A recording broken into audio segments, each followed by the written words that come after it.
Hello and welcome to BloombergQuint. Hi, this is Nikki. Tata Steel has reported a 5% dip sequentially in the operational performance.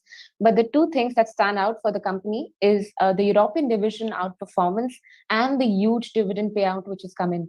To know more about the company finances, expansion strategy, dividend policy, let's bring in our guest, Mr. Koushik Chatterjee, who's the ED and the CFO of the company. Hello and welcome to BloombergQuint, sir. I'm going to start off by asking you about the deliveries, the domestic deliveries for the year, which have risen by as much as 6% for the entire financial year. What can be expected going forward for FY23? And where do you see the growth coming in from? So I think in FY23, so last year we did have an increase in our delivery, especially in the last quarter. We were able to increase deliveries by a couple of percentage points. I think it's about 3% higher compared to the previous year. I think it is important for us to continue to maintain the momentum on growth. As you know, this year we're soon going to close the acquisition of Neelachal Ispat, and it will take some time to start up, but we are accelerating the process, and hopefully we should be able to generate volumes from that in the first year itself. And I think that's our primary target at this point of time. Apart from that, we are, though it's not volume expansion as such, but the mix will get better as we start implementing and commissioning our cold rolling mill complex later part of this year.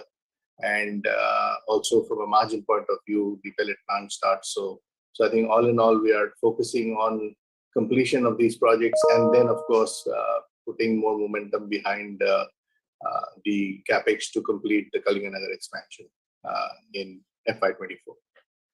So with that, can we assume that we're looking at a volume growth of more than 10%, and also the areas where you see the growth coming in from? No, the 10% would not be the volume growth. It will be lower than that because it depends on how quickly we can start Neelachal. And that will be the most critical part of where we would be, but it will certainly be higher than last year. Sure. Also, a word on the realization, because they've remained flattish, sequentially at least. What can be expected going forward in the next quarter? And are we seeing any amount of price hikes coming in this quarter with the kind of demand that the overall industry has been witnessing? Yeah, so I think we are witnessing price increases in Europe for sure, and also in India. So as yesterday in our presser we talked about it, our net realization, so not the price, the net realization to us this quarter will be to the extent of 8,500 plus. And we are seeing increases of about 60 pounds per ton in Europe. So I think we're getting to see price increases coming through. And that will certainly offset any inflationary impact on the cost that we are witnessing at this point of time, especially from a coking coal volatility point. That was exactly my next question to you, sir. I was going to ask you about cost inflationary pressures. Do you think they've peaked out, especially when you're talking about coking coal, both domestically and for the European business as a whole? What is your guidance on that? So coking coal prices have been volatile. It was in March, it was at a very high level. At about 590, 600 levels. It's come down. It continues to swing because it's more sensitive to supply demand. But as I mentioned, that we do manage the volatility effectively, and that's what we've been doing for the last many years. Last 6-8 months have been very volatile. But even through that, we've been able to focus on managing that volatility, including the supply chain, including the working capital, and ensuring that we bring the alignment on cost in such a manner that it results in expansion in the margins. So I think that's how we have been positioning our entire business model, and we'll continue to do so because the volatility in commodity markets is not going away. So we are working on ways in which to manage that volatility and ensure that the business remains consistent in its performance. Sure. We also got some amount of respite coming in from the European division iron ore prices, if I'm not wrong. I would want to talk more about the European division because that's where the outperformance is coming and has surprised the street overall. What kind of unitary performance can now be expected out of this division? And was this a one-off of strong quarter for European division? If not, then which are the areas of growth for the division? So I think it is, we have to look at a couple of things when you're talking about Europe. The first is many years of transformation work that has been done. It often doesn't reflect clearly or directly in the financial performance in the short term. But over time, our cost bases have been readjusted. We've taken out costs. We've brought in a transformation agenda, both in Netherlands and in the UK. And over years, we have worked on employee costs. We worked on overheads. We have shaved off fixed costs.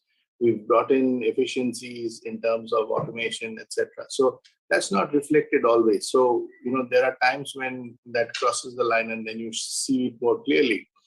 And if you really look at our Netherlands operations, their profitability will be one of the best in Western Europe. So I think, and we will continue to maintain that momentum. We have seen about EBITDA increases of £45 per ton between Q3 and Q4.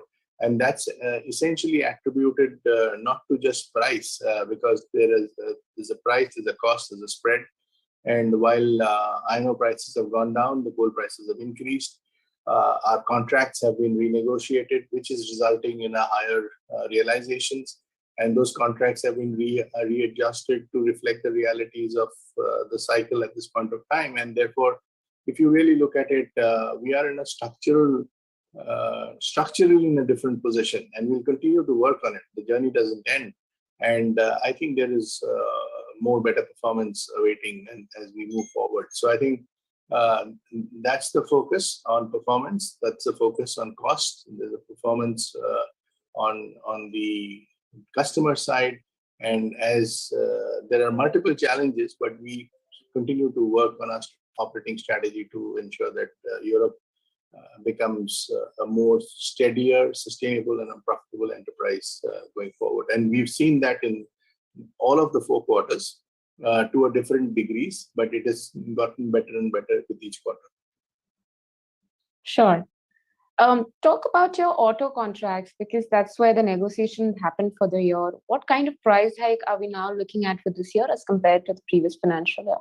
So, Nikki, this is the first month after the end of the year. So I'm sure, but the contracts have already been negotiated with the first 6 months, right? No, it's not that. It continues. So till the end of this quarter, or sometimes even to July, depending on how the negotiations go with different customers. And these are all very valued long-term customers. So therefore, we have a more spaced out time during which the negotiations happen. So not all have concluded. And I think it will be premature to talk about it. Let the quarter finish, or sometime in July. Any ballpark estimates, sir, that we're looking at? 5 to 15%, even a range works for us. No, I think it is important to mention that these are very long-term relationships, and these are very valued relationships. So we kind of have an engagement which is an all-year engagement. It's not that the contracts are negotiated and then nothing happens. So we are in conversation. Some of them are getting closer to finalization. Some will take time. So let it flow. It's commercially also pretty sensitive. So I think I would leave it like that. And sometime during the first quarter results, we'll be in a better position. Sure. Also, word on your deleveraging. The gross debt has come down by 15% in this financial year at the level of around 75,560 crore now. What are the levels that we're working on for this financial year? What is the kind of reduction that we can expect overall for the year? So I think all that I would say is we have an announced policy of deleveraging by $1 billion every year. We've been overperforming that over the last couple of years, and I think that journey continues. The heavy lifting part has been done, but it continues, and we would certainly want our balance sheet to be more stronger than where we are, even though we are at investment grade rating matrices. Our net debt to EBITDA is at 0.8, and net debt to equity is at 0.5. But we would continue to do so. So the way we look at it is deleveraging, shareholder returns, CAPEX for growth. And these are the three items on capital allocation that are very critical for us. And I think that's the basis that you see that deleveraging continues. We will continue to focus on the first 1 billion, and then we will look at what are the other opportunities to bring it down, because we certainly want to bring the gross debt down to a lower level than where we are. And that is a multi-year process. It's not just a target, it's a multi-year process. And then to look at allocating more capital for growth, because we have an exciting pipeline of growth, and we would like to ensure we come out of this phase of growth in a very strong manner. So I think this is an opportunity that we would not like to miss. So it's a balancing between deleveraging, growth, and as I said, shareholder returns. Sure. In that particular order, I'd want to talk about the CAPEX plans then, because it's been at 105 billion rupees for this financial year. What is the number that we're looking at for FY23? And which are the areas or which are the units which will undergo expansion? So, so this year's actual CAPEX is within the guidance that we had given. I had spoken about it earlier. During the financial year, it was between 10 and 12,000 crores. We've completed it about 10.5. I think this year we are starting with a 12,000 crores initial guidance, and I think we would be looking at reviewing it based on how the first half goes, because whatever allocation we are talking about at this point of time is good enough for the first 6 months to spend. It will take possibly longer, but we have, as I said, an exciting pipeline of growth. The first one is the priority to complete Kalinganagar growth, so that it becomes an 8 million ton complex from currently 3 million ton complex. We were implementing the critical parts which were margin expansionary, for example, the cold rolling mill, because we already have the hot strip mill available. And we were implementing the pellet plant, which is also saves significantly on the cost. But we will have to focus now on we are looking at focusing on the volume growth and allocating capital to complete the blast furnace and the steel making and so on.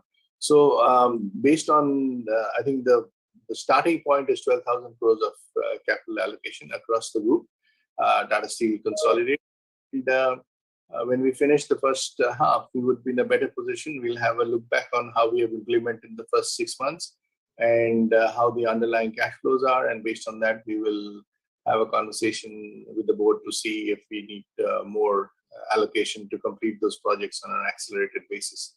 I think the whole push on capital is fundamentally on ensuring that the time to spend is optimized and the pace to spend is accelerated so that we can get to the growth quickly. Last question that I have for you in that case is more got to do with the dividend policy. We've spoken about deleveraging, we've spoken about CAPEX, and now finally comes the shareholders' return, because this quarter we've seen some good payout coming in from the company, probably the best that we've seen at least in the history of Tata Steel. What can be expected going forward? And you've said that this is the order that we'll follow when it comes to the cash outflow. First would be deleveraging, second is CAPEX, and third would be shareholders' returns. So do you think you can allocate a percent to that? And also, you think you'd be able to maintain the kind of dividend that you have given to your shareholders this quarter? The same can be replicated going forward? So I think, while our stated dividend policy is up to 50% payout on standalone, that's the stated as per regulation. We certainly look at re-looking at the dividend policy and ensuring that the shareholder returns are commensurate with the earnings of the company. And I think that's the step in that direction. We saw that last year also. We moved to 250%, 25 rupees, and this year the board has announced 512, which is in line with the increase in the profitability of the company, and therefore we would certainly want to prioritize as the dividend returns as one of the important capital allocation levers, and it gives us the ability to push for our performance, because our performance then links to the dividend policy. So there is a policy in place. At a time in future, we might look at reviewing it, but certainly the board wouldn't have recommended a policy if it can't maintain. So I think we would certainly look at looking at the performance of the company, and it should be commensurate. And I think that's what has been done this time. So when you say you're going to be re-looking at the dividend policy, would that happen in the first 3 months of this financial year, or at the time when you're actually also giving a check to your CAPEX guidance, would you also want to look at how the dividend will move going forward, which is first 6 months?